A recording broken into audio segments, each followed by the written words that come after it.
Hi, you're listening to Art Horse, a silly and serious podcast about creativity and stepping out of your comfort zone. I'm Fiona, a layabout with a law degree. And I'm Jess, an illustrator with birds on the brain. We're going to chat about adding art to our lives and nurturing creativity. Well, here it is.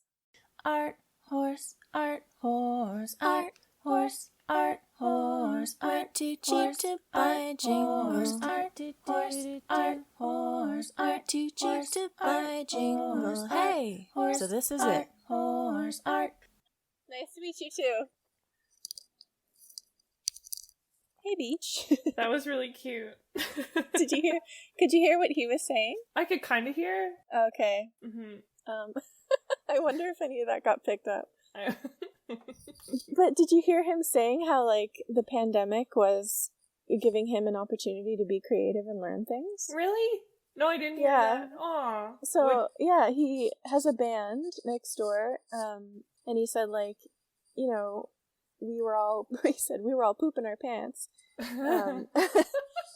But now we have time to figure out how to, like, stream our shows. Wow. Yeah. So, What like, he said before they would go and play at the Toucan and reach maybe, like, 100, 200 people. But now they figured out how to stream online, and they reached, like, 3,000 people last month or something like that. What? That's so cool. Aw. Good for them. And, like, sometimes it's so nice. Like, they have, like, jam sessions out in the back. 6 feet apart, of course. And we can, like, hear it. Like, we sit out on our back porch, and there's this wonderful, like, funk music pouring over the fence. It's amazing. That's lovely. Like, what a... I know. Yeah. Man. It's such a gift. And he's a really nice guy. Wow. That's awesome. Yeah. I feel like that's something about, like, I don't know. Like, I haven't seen another person in, like, 3 months. Like...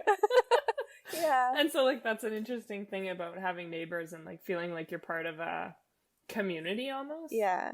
Yeah. But I feel like I kind of miss that feeling of we're all in this together almost. Yeah. Like, even in regular life, like, pre-pandemic, it felt like, you know, we're all sort of, like, in this city together, figuring it out together. Mm-hmm. Yeah. Well, that was a cute little thing. Little interlude. Mm-hmm. So the house fucking sold yesterday. Wow. So we're Congratulations. moving away. Yeah, Ooh. thanks. So you really worked hard this week on the house. How exciting for it to be. Oh my god. Yeah, so worked our asses off. I've never sweat so much in my life. Literally scrubbing floors and things, and, you know, just trying to make it look its best. And yeah, it sold in like 5 hours. Wow. I know.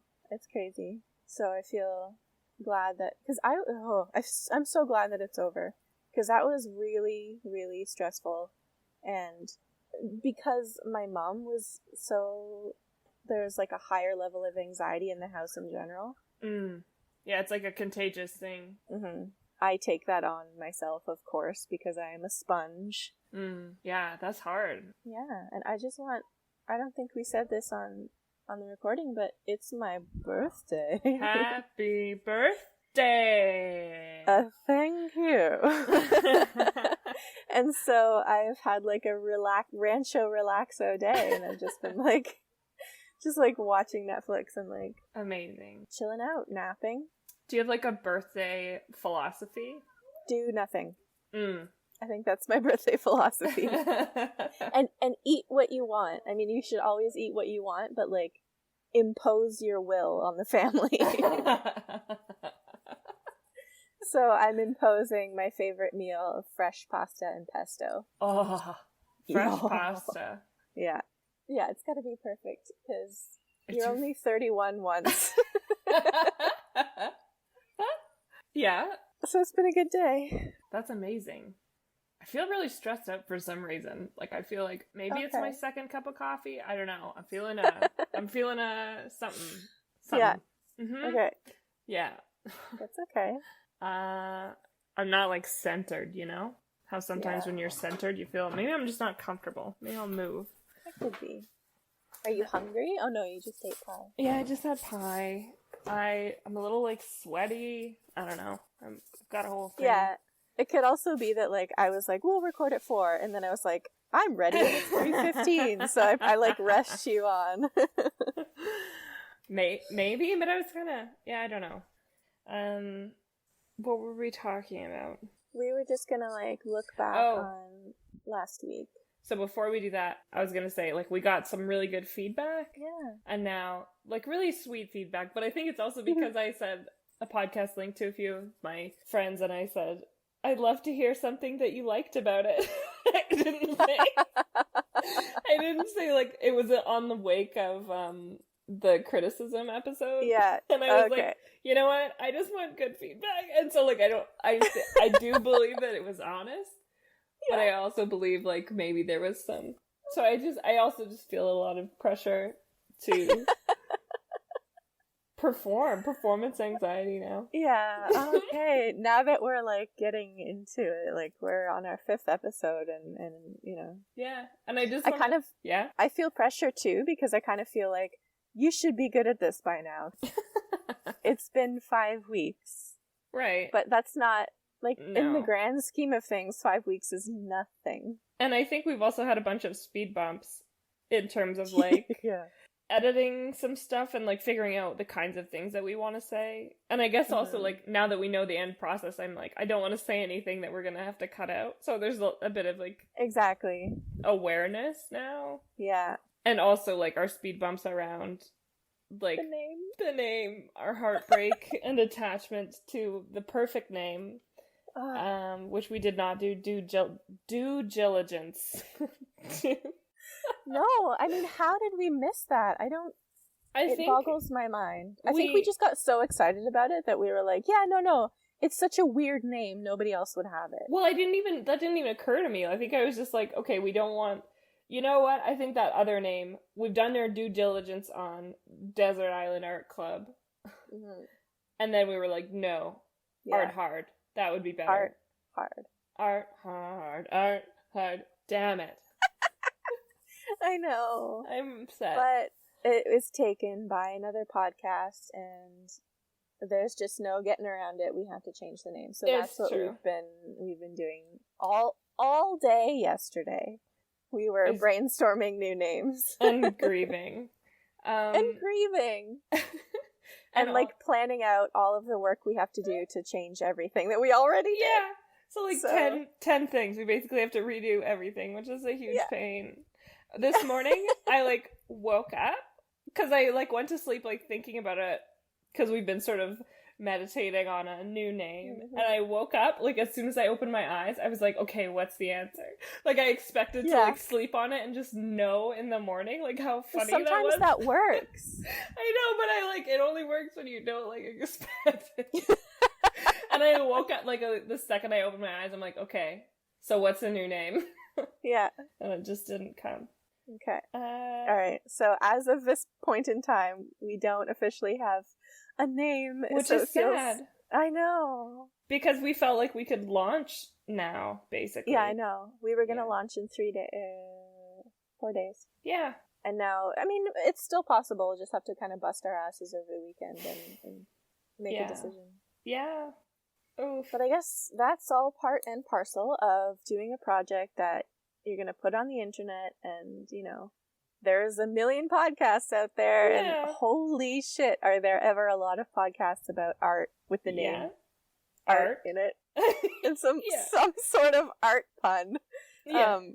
So if you think you have one, it's probably taken. So, you know. Yeah, and I also think, like, this looks like a hump. I think this is kind of an interesting reflection, is that it looks like this huge, painful, difficult task. It is a huge, painful, difficult task, but also redoing everything. Yeah, but also, like, that's, I feel like, the last of the hard part, almost. Like, once we've done that, we know everything, we've done everything that we need to do. Yeah. And we just have to keep doing it. Exactly. It was a huge amount of work up front to get everything ready to launch. Right. But a lot more work than we thought. Totally. Oops, my phone alarm is ringing. This is going to be when I woke up to record from my nap. Yeah, so it was a huge amount of work up front, but then once we launch, it's kind of like there are just a set amount of things we have to do every week that are like, manageable. Right. I think. Mm-hmm. I hope. Hope. Yeah. Oh, what did we talk about last week? Oh, so my thing was, if I can just barge ahead. Yeah, let's do it. My thing was that my little cheapy film equipment things are coming in the mail, and they came. And my update is that I did absolutely nothing on the video project this week. Right. And, like, I was planning on sort of trying to write maybe a different script or start on a different project or do some testing with the equipment, and I did absolutely zero, and I've been feeling like a bit of stress and guilt about it. It's like the feeling of an unfinished thing. Yeah, and like I'm feeling very frustrated because I have all these plans of what I want to do and get done, but because we're in this sort of like weird situation with the house and everything, right? And I'm living in my parents' house, like, and they say, "Hey, can you wash the kitchen floor?" I can't just be like, "No." No, Mom. No, Mama. I have projects, Mom. I've got my own stuff going on. You can't just, like, you can't do that. You say yes, and you fucking get down on your knees, and you do it. So I've been feeling very, like, interrupted, and, like, I don't even want to start anything because I know that it could be interrupted, kind of, with another task. So I didn't do anything, and I think I need to sort of forgive myself.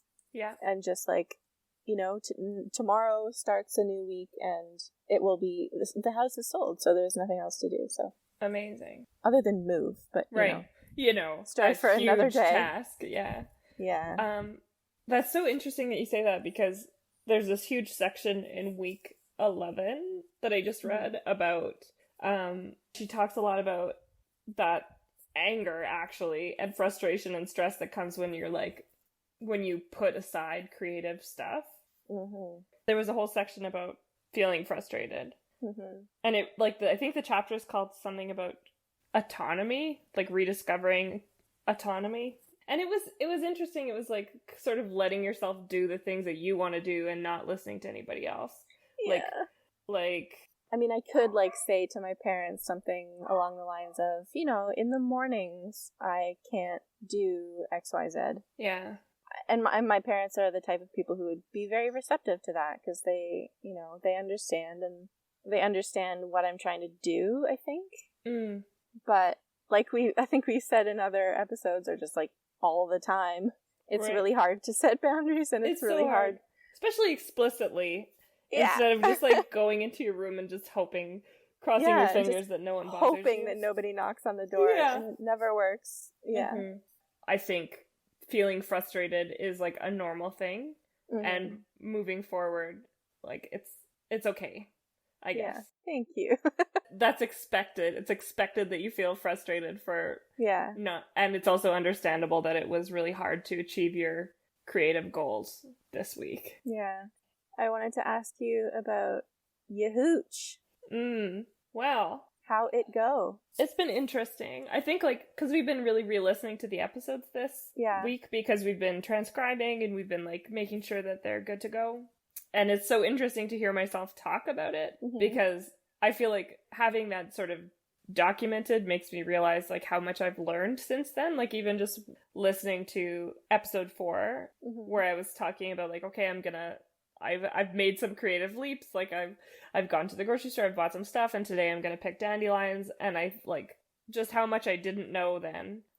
Yeah, like, I think so I was just gonna say, you can see your progress really clearly, because it's, like, recorded.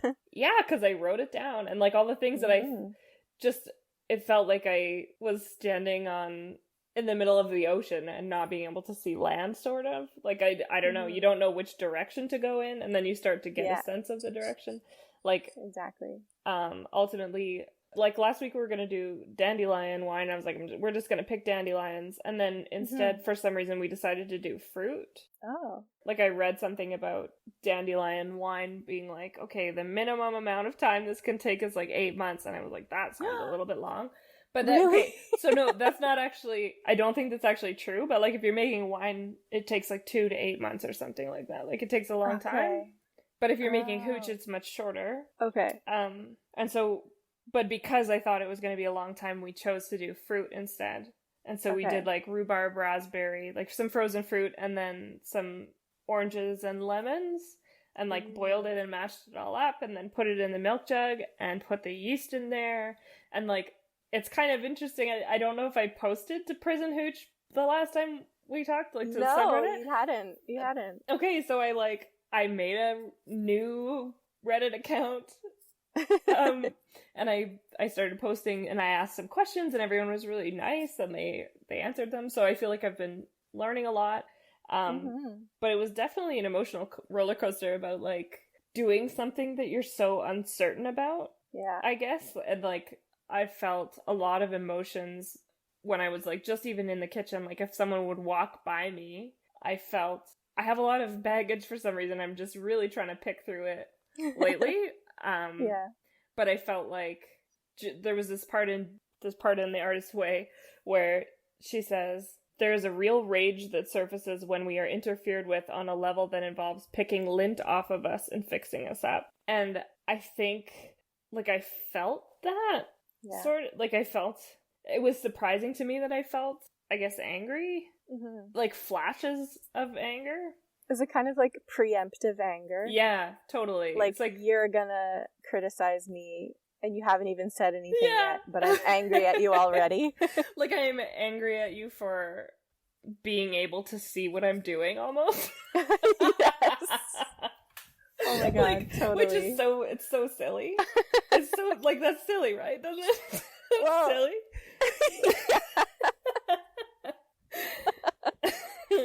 But, like, that's what it was, and it was, like, the feeling of, like... It's like, how dare you have the possibility to criticize me?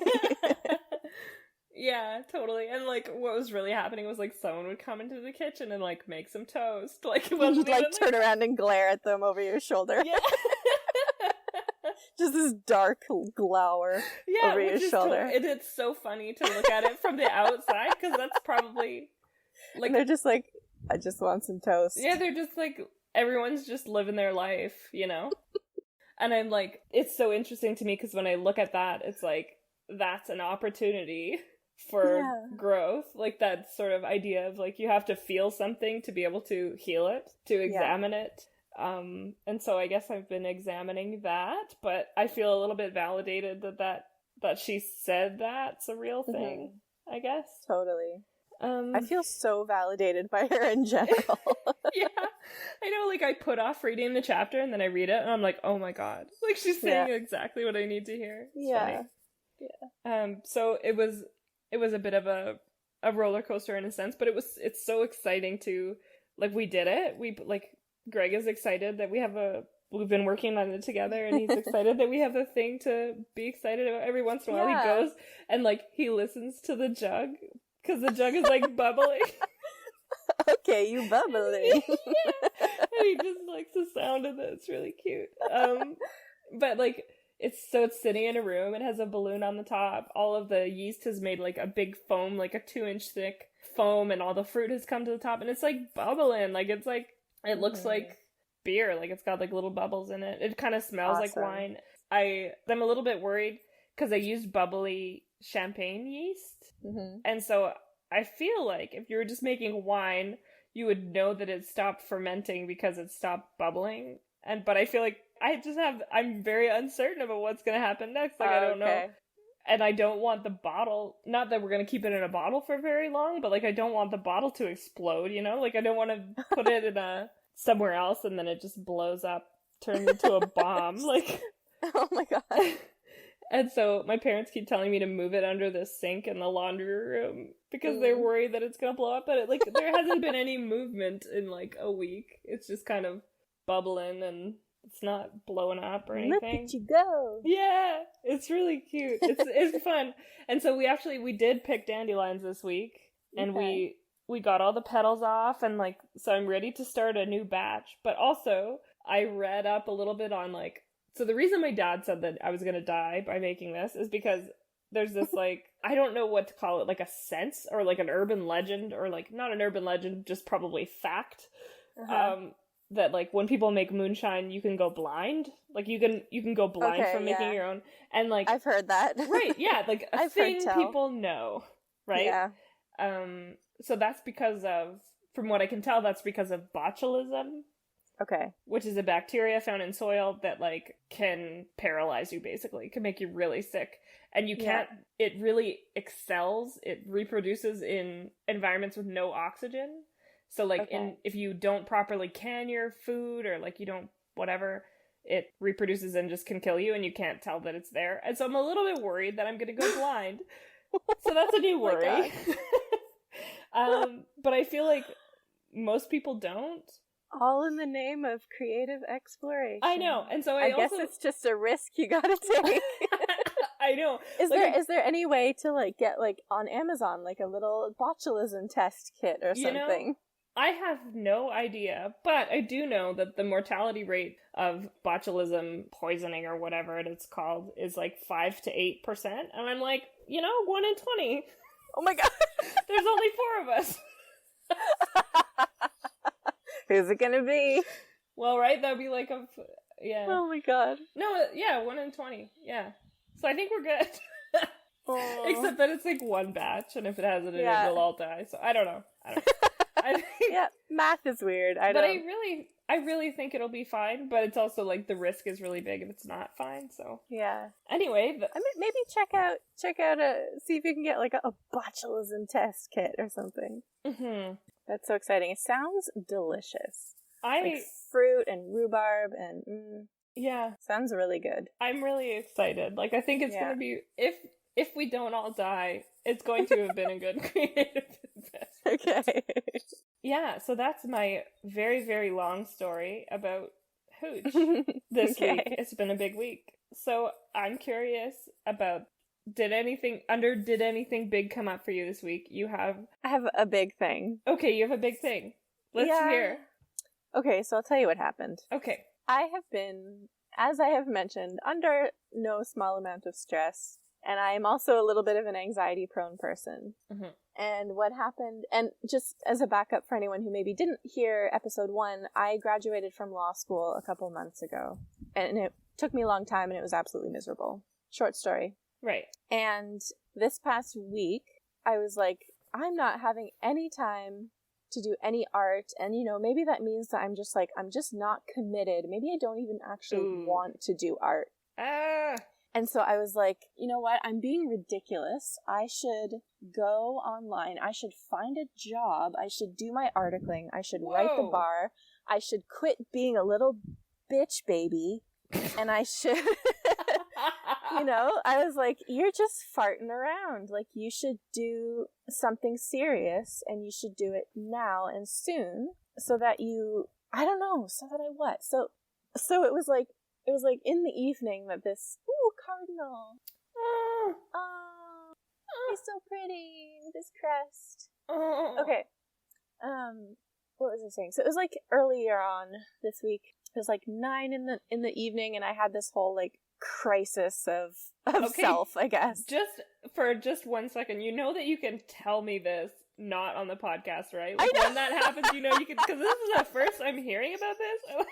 I know. So, but here's the thing. So I get so worked up that I'm not even able to speak about it. I have to act. Okay. And then the next day I was fine, so I didn't even think to tell you about it. Okay. But I would have. Right. But you went in too deep and then you came right back out. I came right back out. It was like you fell into a hole with a trampoline on the bottom. Yes, exactly. Thank God. So Julia says about morning pages, which is the journaling that we do every morning.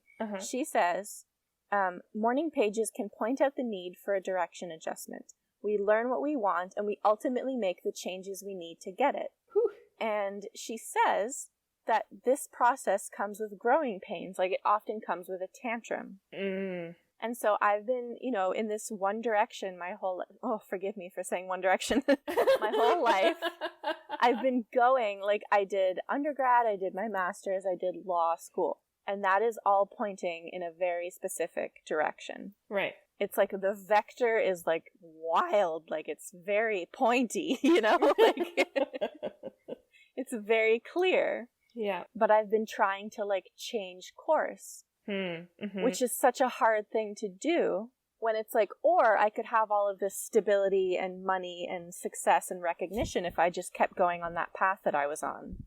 Like the law business. And so I kind of fell into that the other day, and I was just like, you know what? I need to be a serious person. And so I was like, you know what? My family is moving to the Ottawa Valley, so I looked for all of these I looked for all of these law firms in the Ottawa Valley in all of these little towns, and I looked up all of these like law firms and lawyers. I was like, well, I guess that's all there is in the area. So I guess I have to work for like a full service law firm. I guess I have to like, you know, do real estate law or a family law. And so there's this like little tiny law, like 1 woman or 2 woman law firm right across the street from my aunt's house in the Ottawa Valley. And I was like, and it was exclusively family law, which is not my thing. But I wrote up my resume. I wrote up a cover letter. I was just about to like, I was like, went tomorrow, all in. I went balls deep, and I was just like, okay, I have to be serious about my life, and I have to do this thing that I've been preparing for. And I was just like, and I was like, I made a list of all the places that I would apply, and I made a list of like the types of things I would have to talk about in my cover letter, and I ordered my transcript. So this is like, holy shit, like this seems like it was like a whole day affair. Like it wasn't just... It was like maybe 4 hours of basically you like anxiety buckled spiraling. Down and I really got did. To work. Yeah, which I'm able to do when I'm afraid. Wow. So that happened, and then I read, in the next couple of days, I read week 4 of The Artist's Way, in which Julia talks about trying to change direction and how that can cause you to have a tantrum. Holy. And I was like, oh, I had a fucking tantrum. Holy. Like, that's exactly what happened. How did she do that? I don't know. I don't know, but I was like, I've been, you know, trying to steer my life into a direction that's more suited to myself as a person. And Julia's talking about, you have to find out who you are before you can express that self through art. Or like, it's a whole process of like encountering yourself. And as you gain clarity, you're going to mourn the loss of who you were, or the person that you thought you were supposed to become, or something like that. Which is exactly what happened. And I mourned it so hard that I was like, no, I gotta go back. Oh, wow. I gotta jump right back on that law track, and I gotta... Holy. You know? Yeah. You mourned it so hard that you tried to resuscitate it and bring it back from the dead. Exactly. I went mouth to mouth with that dead body. Ew. Why did I say that?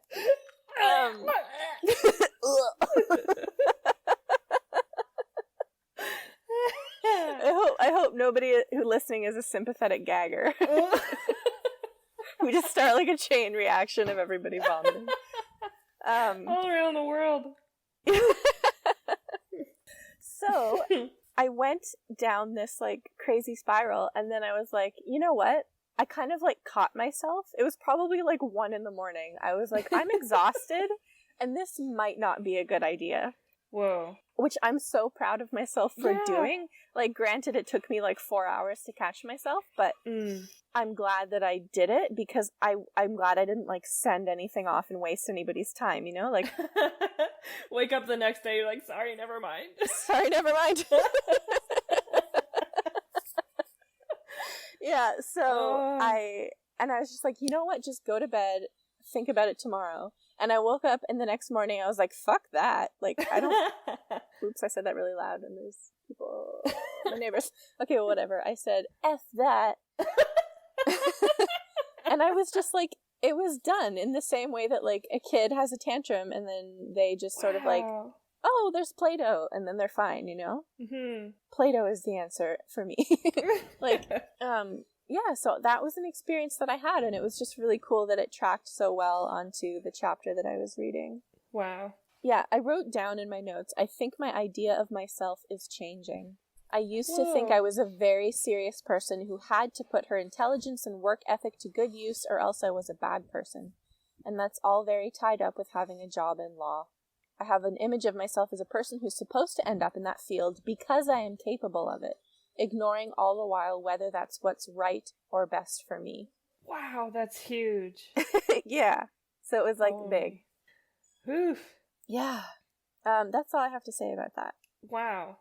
That is like a really big thing. Like that sort of identity part, the thinking that you're a serious person, and that's some good introspection. Thanks. Yeah, it feels good. Mm. And I go through that every once in a while. Like I have like a thing where I search for positions and I make a list of ones I should apply to, and then I never do. So I have these like ebbs and flows of which direction am I supposed to be going in. But this one was like really serious. Like I did a lot of work. Yeah. A lot of, like, really a lot of work. Like, I'm just picturing you, like, sweating in the dark over, like, this, basically.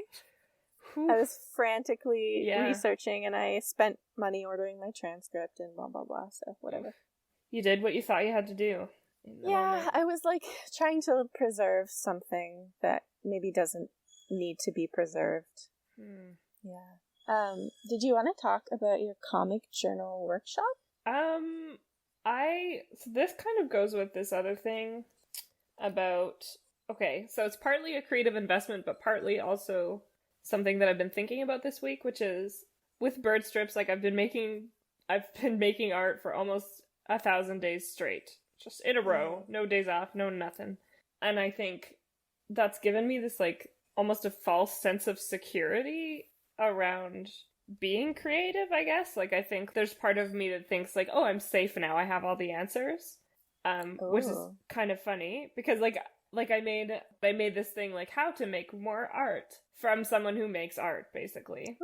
And it was every day I did like another thing, like, and I had a lot of really good sort of tips, like good ideas around like start small, like make small stuff, make lots of stuff, find community, like have an art party and make art all together.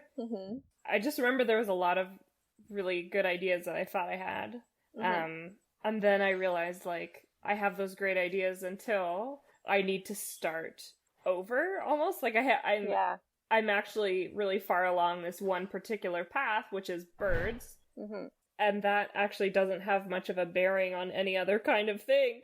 Like, I think what I wanted to do, like, I've been wanting to do this for a while, which is, I'm in love with autobiographical comics for some reason, like a diary comic. Like, I love when someone draws themselves doing things, when someone, like, represents their experiencing self, what they're thinking and feeling, how they perceive certain things. Like, I love when people draw themselves in those situations.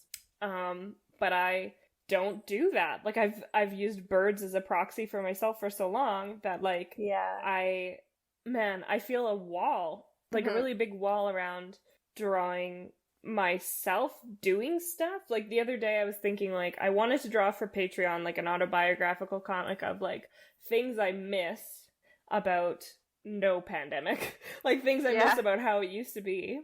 But I want to like, of course, take that, my experience, and tie it into a larger narrative of, like, the things I miss, and I miss them because they kind of let me ignore things that needed attention, or, like, they let me pretend like everything was okay. Like, I miss walking home at 11 o'clock at night and being like, oh, yeah, like, Shoppers Drug Mart is still open, and I can go in there and look at their candy aisle and, like, impulse buy candy on my way home.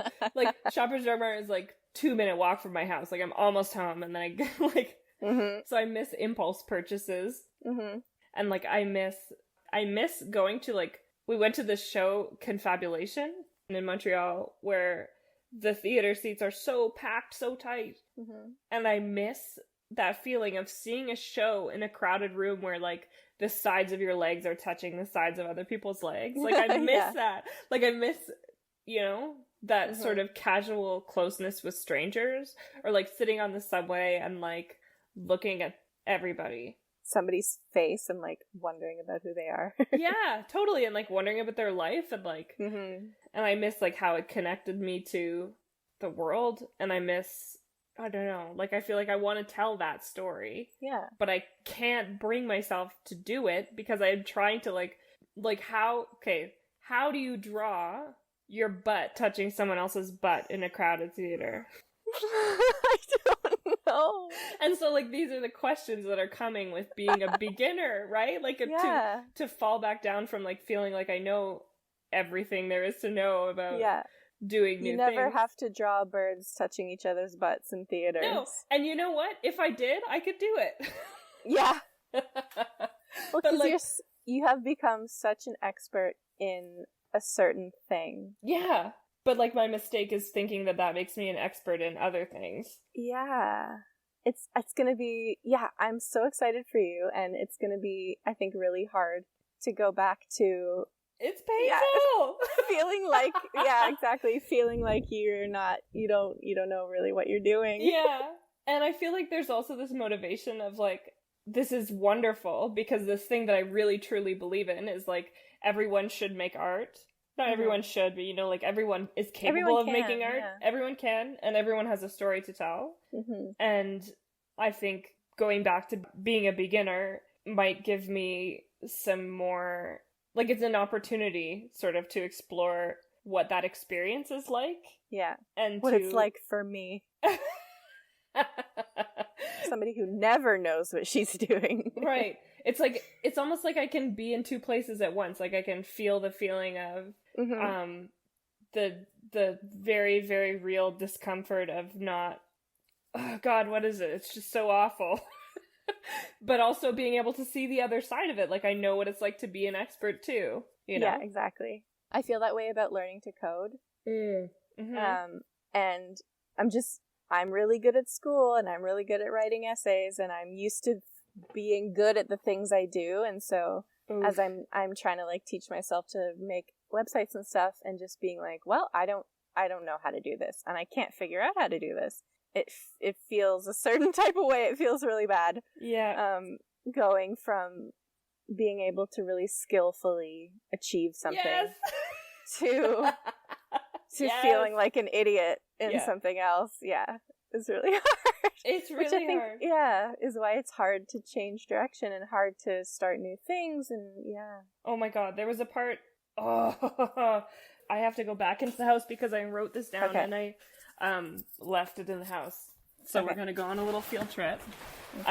But Julia Cameron says something about that very exact thing.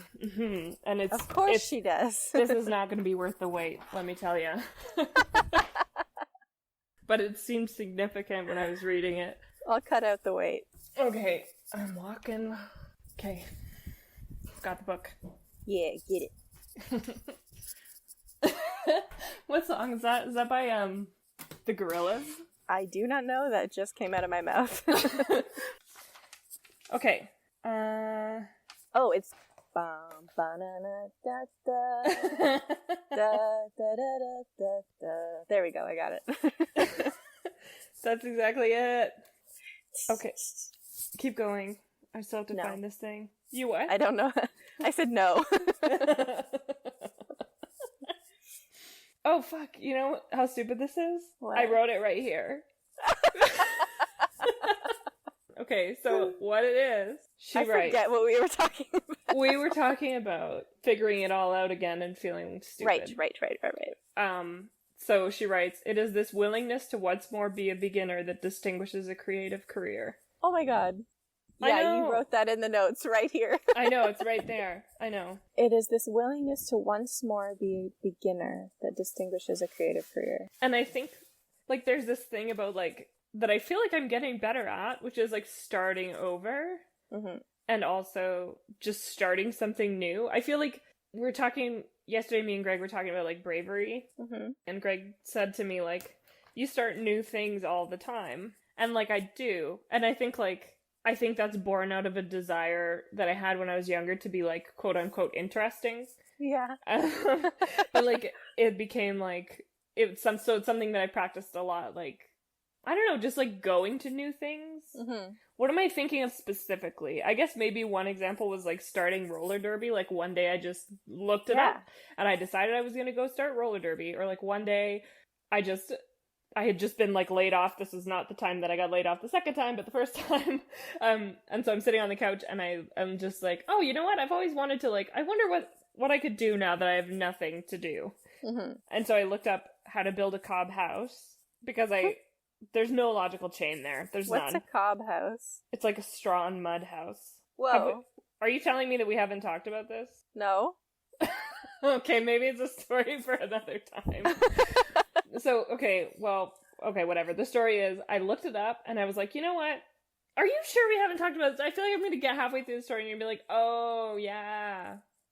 That could happen. I have a terrible memory. Okay, so I was like, oh, like, I wonder what kind of workshops are around here, so I was looking them up. So I find this website, it looks like it was made in, like, 1990. It's like GeoCities. Like, I don't even know. But there was this, like, form, and it was like, yeah, I have a cob building thing, and cob is, like, basically straw and mud houses. Okay. It's a very old way of building. I think they build it a lot in, like, the south. There's a lot of, like, cob houses, like, I think. Okay. And also I feel like also in Europe, like, there's cob houses that are really old.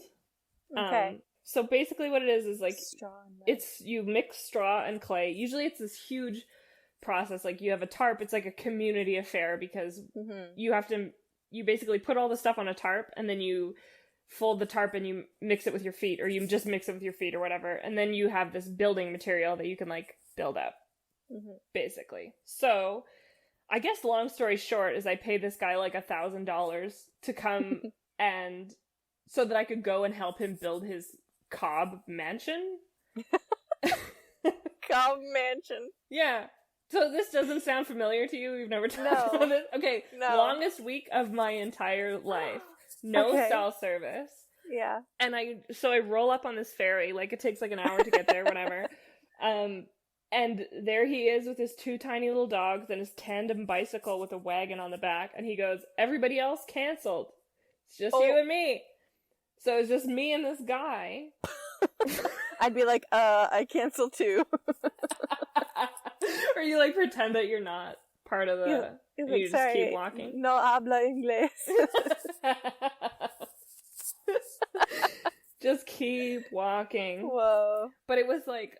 It's something... I don't know. I thought it was a really... I don't know. It was a very interesting experience. I wrote some haikus. It was a whole thing. There was a lot of, like, usually at his thing, they have a talent show. Like, he usually does this, like, it's usually a bigger thing. Like, people will camp. Yeah. They'll all eat dinner together, and they all, there's a talent show. So there was still a talent show, and it was just me and him. It was, it was a whole thing. It was honestly a whole thing. That sounds like an amazing short story that you could write. Yeah. Yeah. That's very, like, juicy and full of... It was very really relatable stuff, I think. Yeah, like, I feel like relatable pain and relatable awkwardness and, like, discomfort, but, like, I found... Like, I'm really proud of myself for sitting through the discomfort. And, like, I participated in the talent show. Like, we did it. Yeah. What did you do? What was your talent? I sang, I sang a song. I sang maybe 2 songs. Aww. And I think he sang a song too, but I kind of blacked out because it was kind of... He had a very interesting house. Like, he built, like, something that was intended to be sort of a shop that he could live in while he built his other thing. Like, he'd been living there for 20 years, so he had, like, a little bit of infrastructure going. He taught himself everything, whatever. But the shower was it was a bathtub with, like, a removable shower head, and it was in a greenhouse right outside the kitchen window. Okay. No. That's no. Yeah. And one day I get out of the shower and like the bath mat is kind of folded on one side. And so I like unfold the bath mat and there's a dead bird folded in the bath. I hope there was like a cat or something. There was a cat. So I go to him and I go like, I think your cat might have left a dead bird in the bathroom. And he was like, oh no, that's mine. Oh, okay. Oh no. But he was like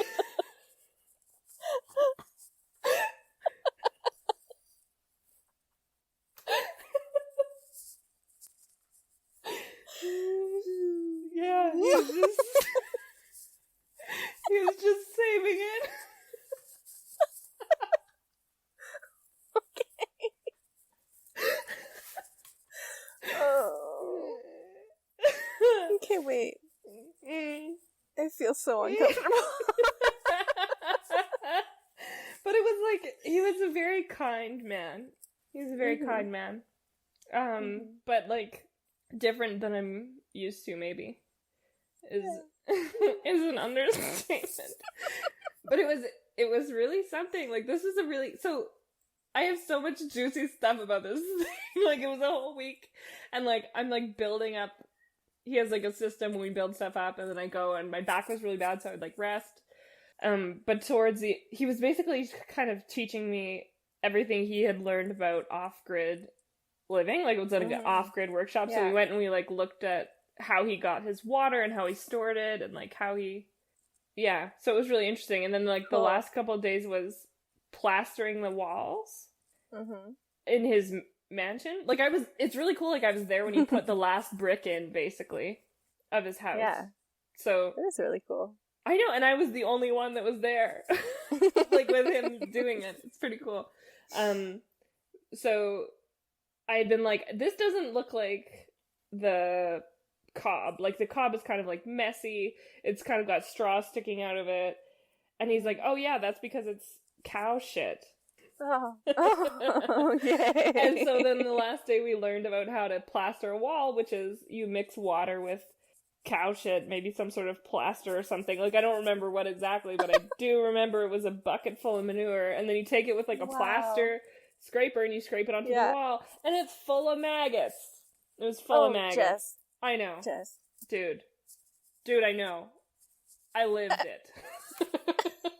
Oh, Jess. Yeah. Sorry to end on that. So you made a cob house. I was present for the building of a cob house. I made some bricks. So this is like one thing, like, I just try new things. That's like part of my identity, maybe, is like being open to trying new things and like seeking them out. Yeah, like the other week you were talking about, like, you just joined a ukulele band and you joined singing lessons and you just try new stuff. Yeah. That's totally a thing about you. Yeah, I think it is a thing about me, and I think it's become a skill. It's a skill to be uncomfortable. And I feel like it's so incredibly rewarding. Like, I remember the first day of roller derby, walking into the arena and being like, they give you these, like, you have to buy a mouth guard, basically, and the mouth guard has like a thing coming off the end of it, so when you have it in your teeth, but then there's this like handle, basically, and I remember feeling so heightened. Like, I could feel everything in the room, every anxious, excited buzzing. I was like buzzing. And I remembered being like, I didn't want to be the only one who cut this handle off out of everybody. Like, if it was like the thing to do was to have your mouth guard in and leave the handle on, I didn't want to be the only one who cut it off. So I brought the mouth guard and I brought scissors because I wanted to be able to like bring it and make the choice and like ask. Look around. Yeah, look see around. If everyone read else, the room. See, and I remember like stepping out onto the cement for the first time and like being so like breathlessly nervous and excited. Alive. So breathlessly alive. Yeah. And I feel like that's the wonderful. Rewarding thing. Yeah. Trying new things. And like, feels like the same feeling that I had when I stepped off the ferry and saw that guy with his bicycle. Like, it's the same, like, breathlessly alive, what's gonna happen next feeling. Totally. I love that. It makes me think about, like, this whole... I guess it's from, like, mindfulness stuff where we actually know that, like, our brains get into these patterns when we don't do new things. It gets into these, like, neural pathways are formed, and then it makes it harder and harder to get out of certain patterns of thinking and doing. Whoa. And, like, it's hard, or it's not hard, but it's, like, really stimulating for your brain to do something when you do something different. Like, they say the example is just brush your teeth with your other hand one day. Geez. And you'll see how basically alive you feel. Like, you are so aware. You're so aware of, like, your hand and your mouth and the feeling of the bristles, and it's like, right, because you're doing something different. You're doing something that's, you know, technically new to your brain. And I think it feels good because our brains like it. It's like, yeah, it's really good for us, I think. And so that's so interesting. Yeah. That reminds me of the book I read earlier this year about, it was called The Art of Making Memories. Like, one of his things was, like, new experiences make memories, basically. And so the more you can insert new experiences into your life, the longer your life is going to feel, and the more rich you're going to remember it as being. Instead of, like, just sort of walking the same route every day, or, like, going through the same motions. Just even very simple stuff like brushing your teeth with the opposite hand. Yeah. I mean, I don't know about making a memory, but that sort of sense of... Well, I did that, and I have this memory of it, because it was so wild. Like, whoa. Yeah. You're like, yeah. Yeah, totally. Like, you did make a memory, and I feel like we don't remember any other day that we brush our teeth, you know? Exactly, yeah. But it's a separate memory from all my other times of brushing my teeth. Yeah. Yeah. So, and then, your life is longer, is richer. It's so interesting. And I think that's part of the reason why diary comics are so interesting to me, is because you can write down your experiencing self, and then you have memories of, like, there's this exercise from Lynda Barry. I feel like we're talking for a really long time. I just feel like it's been building up. I have a lot to say. But there's this exercise from Lynda Barry that's like a daily diary comic. And so what you're supposed to do is, it's just an exercise. So you set a timer for 3 minutes and you write down, I think, 7 things that you saw. And then you set the timer again and you write down 7 things that you did.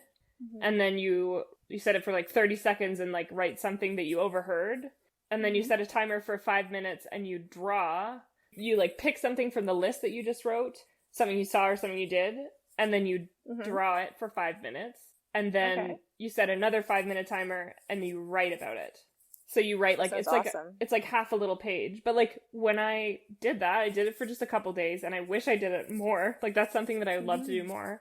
When I look back at those, I'm like, one of the days I just drew a picture of myself opening some mail that I was excited to get, you know? But, like, I drew all the details because I was there. Like, I drew the plant that was by my desk. I drew Greg handing me the package. I drew my excited little face. And so part of it is, like, you have to draw your whole body. Yeah. You're not allowed to draw a stick figure. You have to draw, like, a potato body if you want, or, like, noodle arms, but it can't be a stick figure. Like, it has to be something that a spirit would like to inhabit, I guess, in a bastardization of Lynda Barry's words. Her book, that's from her book Making Comics, which is, like, a life-changing book. It's so incredible. Okay. It's full of exercises. It's delightful. It's absolutely delightful. But I feel like that sort of sense of the daily diary, or a diary of your experiencing self, is like, when you look back at that, you remember what it was like. Like, you remember the richness of that small moment. That's so cool. Whew. So all this to say, today I signed up for a comics journal workshop by somebody who was Lynda Barry's student, and then Lynda Barry actually took classes from her. But she's doing a sort of a fundraiser comic journal workshop. Her book Hot Comb, her name is Ebony Flowers, and her book Hot Comb was nominated for an Eisner Award, which is like the Academy Award of comics, basically. Whoa. Lynda Barry loves her. So cool. I know that I'm gonna love her too, and I'm really excited. I'm gonna stick with it, try it out. Yeah. When is it? Is it soon? Today. Oh, today. Yeah, it's in like amazing. 2 hours. I know. Oh my god. So that's exciting. that's a really big creative investment for me, I think, Totally. because I saw it, I'm excited about it, I'm gonna do it. Mm-hmm. Yeah. Boom. So, boom. That's me. That's something that I'm looking forward to this week. Mm-hmm. And also hopefully having hooch this week. That's my thing that I'm excited about. Yeah, what are you looking forward to this week? So I'm looking forward to having sort of my structured day and time back. Mm-hmm. And so I want to set aside some time to work on my video. But also, yesterday while people were looking at our house, we went and wandered around Walmart. And I just like trolled the art supplies aisle, and I showed you a picture of it, like a teeny tiny little canvas. And it made me laugh so hard because I remembered how we were talking about like making tiny art, and how that would be such a way to save resources. It's like suffering to save, basically. Suffering in order to save your paint. Like, I don't want to use all of my good acrylic paint, so I'm going to paint a tiny picture. Right. And so I saw this teeny tiny canvas, and I just had to buy it because it was like 80 cents. And then I was like, but I'm actually like really excited to use it because I think it also could be a good thing in the sense of like starting small, and it's kind of like it is a physical constraint, like it's quite constraining. So like I could paint like a peanut in full detail, right? Yes. Or I could paint like a house from really far away and make it the size of a dime, but it has to fit within this like, it's like 2 inches by 1 inch little tiny canvas. That is very small. I did not realize it was so small. Yeah. No, it's wee. It's real wee. And so I'm 2 inches by 1 inch? Or, I don't know, how big is an inch? It's maybe like 1.5 by 2.5. It's like half the size of my palm. Wow. That is very small. Yeah. Okay, I did not see there was no scale of the picture. I know, there was no scale, but... Okay, I'm up to speed. Okay. Okay. I should have said how big it was. But like, I'm really excited. That's more funny now. I see. Now you see why I was laughing so hard, because it's like actually really small. It's very small. So I'm gonna just like, if I don't get anything else done, that's fine. But I'm gonna fill that 1.5 inch by 2.5 inch canvas with paint. Amazing. And I'm really excited about it. I don't know. Yeah. I think that, so when we were talking earlier about the ways to start new things, like making small is something that I really believe in too. Like the idea of like finishing something in one sitting and then just letting it be done is so rewarding. It's like doing and moving on. Yeah. Yeah. So small. Yeah. Well, I wish you luck with your tiny canvas this week. Thank you. I wish you luck with your hooch. Thank you. And your workshop. It's so soon. Yes. I'm excited. It's going to be awesome. Yeah. Okay. Well. All right. We don't have an outro now because we don't have a name. We'll maybe tack something on. Yeah. Sounds good. Okay. Bye. Happy birthday. Thank you. Hi, you're listening to Not Good But Art, a podcast about what's not good about art. Hi, you're listening to Not Good But Art. Don't be fooled, this is a different podcast. A podcast about terrible butt art. Hi, you're listening to Good Enough Art, for hidden flatulence lovers everywhere. Hi, you're listening to Art Brunch, a podcast where, if we were at brunch, we would be talking about art. You're listening to Art Shake. We don't know what this means. Hi, you're listening to Art Shake, a podcast where we shake up your thoughts and feelings about art, like we're shaking out a rug. You're listening to Art Good. We slept on it and then couldn't remember the name in the morning. You're listening to Art Horse. That's it. You're listening to Art Horse, for when all other podcast names are taken. You're listening to Art Horse. No, that's not what I said.